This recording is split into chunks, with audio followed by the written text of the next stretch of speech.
أعوذ بالله من الشيطان الرجيم. بسم الله الرحمن الرحيم.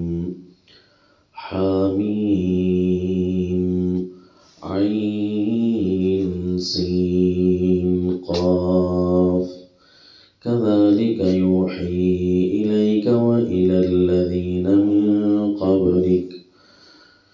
من قبلك الله العزيز الحكيم. صلی اللہ علی النبی الکریم. سورہ الشورى آیت نمبر ابتدائی آیات. حامیم عین سین قاف اللہ اعلم بمرادہ.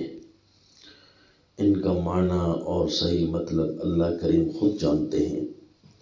كذلك يوحي إليك وإلى الذين من قبلك الله العزيز الحكيم. اسی طرح وحی کی ہے تیری طرف اور آپ سے پہلے لوگوں کی طرف اللہ نے العزیز الحکیم، جو غالب ہے، جو چاہے کر سکتا ہے، الحکیم، جو بھی کرتا ہے، جو بھی وحی بھیجتا ہے وہ حکمت کے تقاضوں کے عین مطابق ہوتی ہے، کیونکہ حکیم ذات ہے. اللہ نے جیسے آپ کی طرف وحی کی، اسی طرح پہلے لوگوں کی طرف بھی وحی کی ہے. جو مضمون آپ کی طرف بھیجا ہے، پہلے لوگوں کی طرف بھی یہی مضمون بھیجا ہے. جس طرح تفسیر مدارک میں ہے مثل ذالک الوحی، جس طرح یہ وحی ہے اسی طرح پہلے لوگوں کی طرف بھی وحی کی گئی ہے. اب دیکھنا ہے کہ پہلے لوگوں کی طرف جو وحی ہے اللہ اس کے متعلق کیا تعبیر فرماتے ہیں کہ ان کی کتابوں میں کیا بات تھی. تو اللہ کریم فرما رہے ہیں کہ جو مضمون یہاں ہے وہی مضمون ہم نے پہلے کتابوں میں بھی نازل کیا تھا، اور اللہ کر بھی سکتے ہیں کیونکہ العزیز غالب ہیں، اس سے کوئی پوچھ نہیں سکتا. الحکیم، وہ حکیم ذات ہے، حکمتوں سے بھری ہوئی ذات ہے. جو بات کرے، جو وحی کرے، جو کام کرے وہ حکمت کے تقاضوں کے عین مطابق ہے. تو وہ وحی کون سی ہے؟ اللہ کریم نے اس کا خلاصہ 2 آیات میں ارشاد فرمایا. اگلی 2 آیتیں جو ہیں اس وحی کا گویا خلاصہ ہیں، اور اس میں زمین و آسمان کی باتوں کا اور زمین و آسمان میں ہونے والے اتار چڑھاؤ کا اور چند الفاظ میں ذکر کر دیا. پہلے فرمایا لہ ما فی السماوات و ما فی الارض وہو العلی العظیم. ان وحیوں کا خلاصہ جو ساری کتابوں میں ہے وہ یہ تھا، لہ ما فی السماوات و ما فی الارض. اے دنیا والوں، جو کچھ بھی آسمانوں میں ہے اور جو کچھ بھی زمین میں ہے، کچھ تمہیں معلوم ہے اور کچھ تمہیں معلوم ہوتا جا رہا ہے. کسی کو تم کھوج نکالتے ہو اور کوئی تمہاری نظروں سے اوجھل ہے. عجیب عجیب زمین کی طاقتیں، زمین کی زرخیزیاں، زمین کی چیزیں، تیل، گیس وغیرہ تم نکال رہے ہو، مادے تلاش کر رہے ہو. آسمان کی پاور، آسمان کے سورج اور اس سارے سولر سسٹم کے طریقہ کار، یہ سب کچھ ایک ذات کی ملکیت ہے، وہ ہے اللہ. وہو العلی، کیوں کہ وہ اللہ ہر ایک سے بلند ہے، العظیم ہر ایک سے بڑا ہے. انبیاء، اولیاء، وہ سارے کے سارے اپنے اللہ کے تابع ہیں، کچھ بھی کسی کا نہیں، سب کچھ ایک اللہ کا ہے. یہ اللہ نے اپنی طاقت کا نقشہ بتایا کہ میں لوگوں کو سمجھاتا رہا کہ ایسے کام نہ کرو جس سے تم اپنے اللہ کو ناراض کر بیٹھتے ہو، اللہ کو چیلنج دے دیتے ہو، شیطان کے کہنے پر لگ کر اپنے اللہ کے نافرمان بنتے ہو، حالانکہ اللہ کی طاقتیں اتنی ہیں. وَهُوَ الْعَلِيُّ الْعَظِيمُ. ان الفاظ کو جتنا بندہ بغور بار بار پڑھتا ہے اتنا ذہن میں اللہ کی معرفت بیٹھنی شروع ہو جاتی ہے. تَكَادُ السَّمَاوَاتُ يَتَفَطَّرْنَ مِنْ فَوْقِهِنَّ. پھر دوسرا جملہ ارشاد فرمایا جو ساری وحیوں کا خلاصہ ہے. پہلی کتابوں میں بھی یہ مضمون تھا، قرآن میں بھی ہے تکاد السماوات یتفطرن من فوقہن، قریب ہے کہ آسمان ان کے اوپر سے پھٹ پڑے، یعنی انسانیت کے حال احوال دیکھ کر، زمین والوں کی باتیں دیکھ کر، انسانوں اور جنوں کے حالات دیکھ کر آسمان پھٹنے کے قریب ہے۔ اللہ اس کو سمجھ دیتے ہیں، اللہ ہی ہر ایک چیز کو اس کی حیثیت کے مطابق معرفت اور ادراک دے دیتے ہیں۔ تو زمین و آسمان بھی اللہ کی مخلوق ہے، جس طرح انسان و جن فرشتے اللہ کی مخلوق ہیں۔ آسمان پھٹنے کے قریب رہتے ہیں، یہ اللہ کریم بتا رہے ہیں، اور انتہائی حیرت انگیز خبر ہے کہ آسمان پھٹنے کے قریب رہتے ہیں، جس سے رسول مریم میں ارشاد فرمایا کہ ایک ایسا جملہ ہے جس سے تو بس زمین چرنے کو، آسمان پھٹنے کو، پہاڑ گرنے کو آ جاتے ہیں۔ وہ کیا جملہ ہے کہ ان دعوا للرحمن ولدا وما ينبغي للرحمن ان يتخذ ولدا، کہ یہ لوگ جب کہتے ہیں نا کہ اللہ نے اپنے نائب بنا رکھے ہیں، اللہ نے جی فلاں کو طاقتیں دے رکھی ہیں، فلاں حاجت روا ہے، فلاں مشکل کشا ہے، تو اس وقت زمین و آسمان پھٹنے کے قریب ہو جاتے ہیں۔ تکاد السماوات یتفطرن، قریب ہے کہ آسمان پھٹ جائے، وتنشق الارض، قریب ہے کہ زمین چر جائے، وتخر الجبال ہدا، اور پہاڑ کانپ کانپ کر گرنے کو آ جاتے ہیں۔ یہ اللہ سارے وحیوں کا خلاصہ بتا رہے ہیں کہ لوگوں تمہاری حالت ایسی ہو جاتی ہے کہ جیسے آسمان پھٹنے کے قریب ہو جائے۔ حدیث پاک میں آتا ہے کہ رسول اللہ صلی اللہ علیہ وسلم جب بھی کوئی آسمان کا منظر بدلتا دیکھتے، تیز ہوا، طوفان یا کوئی ہوا کا ایسا نظارہ دیکھتے جو کہ تھوڑا سا بپھرا ہوا ہوتا، تو گھبرا کر اللہ کے نبی نماز کی طرف متوجہ ہو جاتے، اللہ کی عبادت کی طرف، کہ اگر یہ آخری لمحات ہوں تو میں اللہ کے حضور اپنے مقصد کو کرتے ہوئے پایا جاؤں۔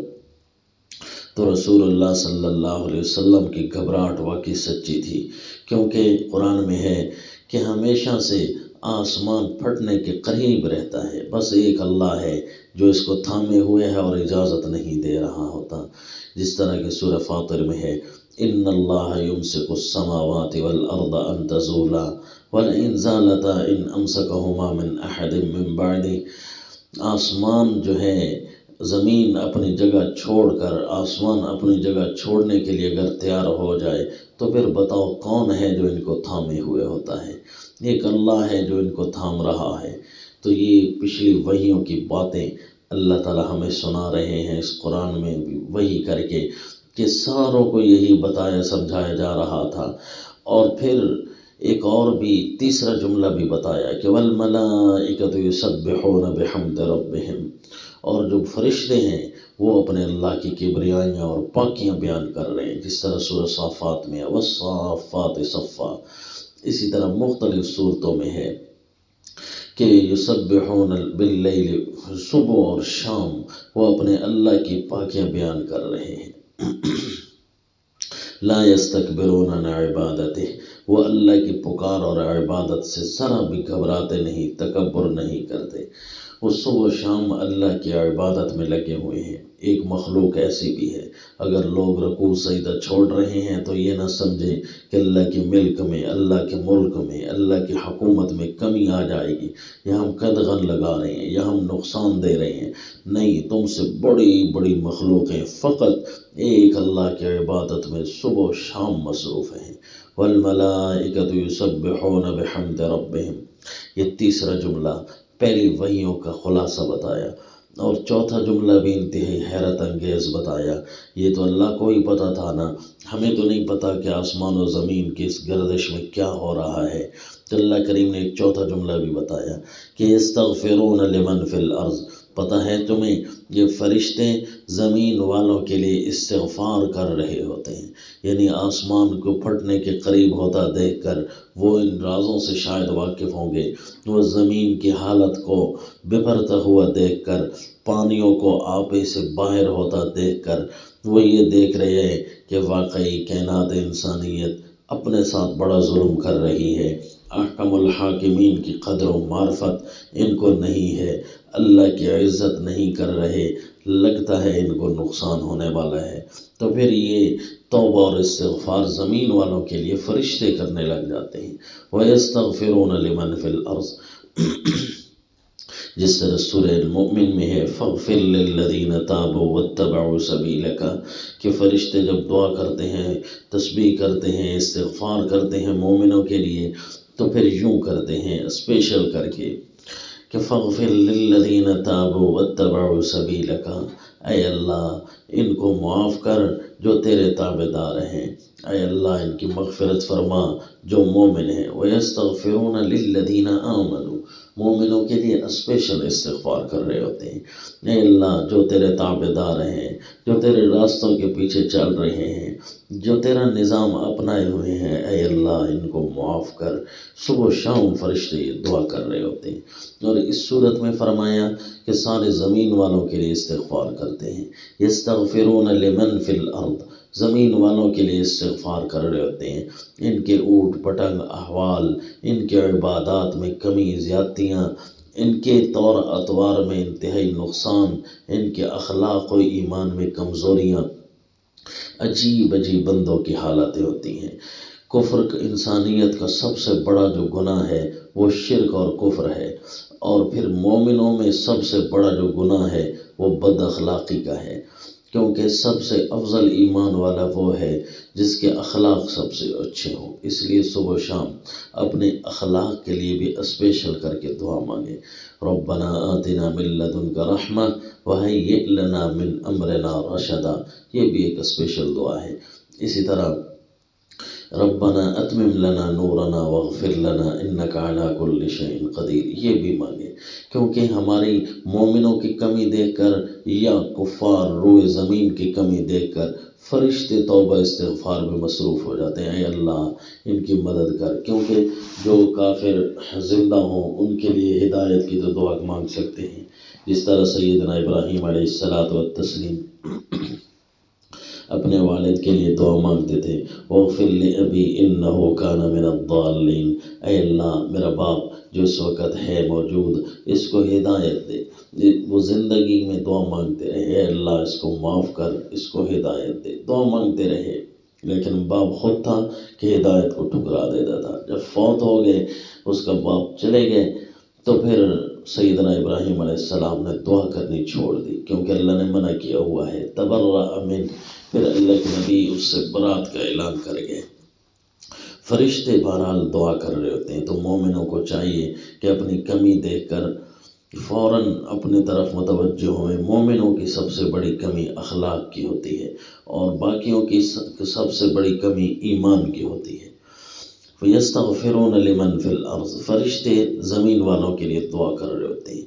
تو یہ چار جملے رب کریم نے ساری وحیوں کا خلاصہ بتایا، الا ان اللہ هو الغفور الرحیم، پھر یہ بھی بتایا ہر وحی میں سمجھایا لوگوں کو، لوگوں تمہیں یہ خوشی ہونی چاہیے، خوب سن لو، الا یہ حروف تحزیز میں سے، یعنی اللہ ابھار رہے ہیں، توجہ کرو، سن لو، ان اللہ هو الغفور الرحیم، ان اللہ هو الغفور الرحیم، اللہ نے فرشتوں کو بھی تمہارے استغفار کی اجازت دے دی ہے، یہی تو ہے نا اس کی بڑائیاں، یہی تو ہے نا اس کے مغفرت اور احسان، یہی تو ہے نا اس کی رحمتیں۔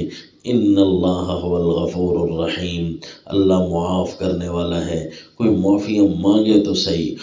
الرحیم، اللہ اسپیشل رحمتیں کرنے والا ہے، جو مومنوں کے لیے رحمتیں ہوتی ہیں ان کے لیے لفظ الرحیم کا استعمال ہوتا ہے، کیونکہ اس میں خاص خصوصی رحمتیں ہوتی ہیں، اور جب ساروں کے لیے اللہ رحمتیں کرتا ہے، مثلا کافر کو بھی کھلاتا تو ہے نا، اس کے لیے الرحمن کا لفظ ہوتا ہے، کیونکہ اس کے اندر عمومی رحمتوں کا فیضان ہے، اور الرحیم میں خصوصی رحمتوں کا فیضان ہے۔ اس لیے یہاں فرمایا الا ان اللہ هو الغفور الرحیم، لوگوں خوب سن لو، یہ گویا پانچویں جملے کے طور پر تھا، خوب سن لو تمہارا اللہ معاف کرنے والا ہے۔ تمہیں جب پتہ چلے نا دن قیامت ہے ہمارا یہ گناہ معاف ہو سکتا تھا اور ہم نے معافی نہیں مانگی، تو کتنی حیرت اور افسوس ہوگا، حسرت ہوگی۔ اور تمہیں جب قیامت میں یہ پتہ چلے کہ ہمارے معاف کرنے کے بعد ہمارے اوپر اتنی بڑی رحمتیں بھی تیار بیٹھی تھیں، تو پھر اس وقت کتنی حسرت اور افسوس ہے۔ لیکن حسرت اور افسوس کے علاوہ کچھ کام نہیں آئے گا۔ اس لیے تو سورہ الحجر میں ہے کہ کافر دیکھیں گے نا جب یہ اعزاز و اکرام مومنوں کے، تو کہیں گے ربما یود الذین کفروا لو کانوا مسلمین، کاش کہ ہم مسلمان ہوتے، کاش کہ اتنے فائدے ہیں، اتنے فائدے۔ الا ان اللہ هو الغفور الرحیم، یہ سورہ شورى کی ابتدائی جو آیات ہیں 5، ان 5 آیتوں میں گویا اللہ تعالیٰ 5 جملے ساری وحیوں کے بتا رہے ہیں کہ ہر وحی کا اسی طرح خلاصہ تھا اور اسی طرح اس کے اندر گفتگو کی گئی تھی۔ اللہ کی رحمت تیار ہے، معاف کرنے کے لیے ہے۔ وما علینا الا البلاغ۔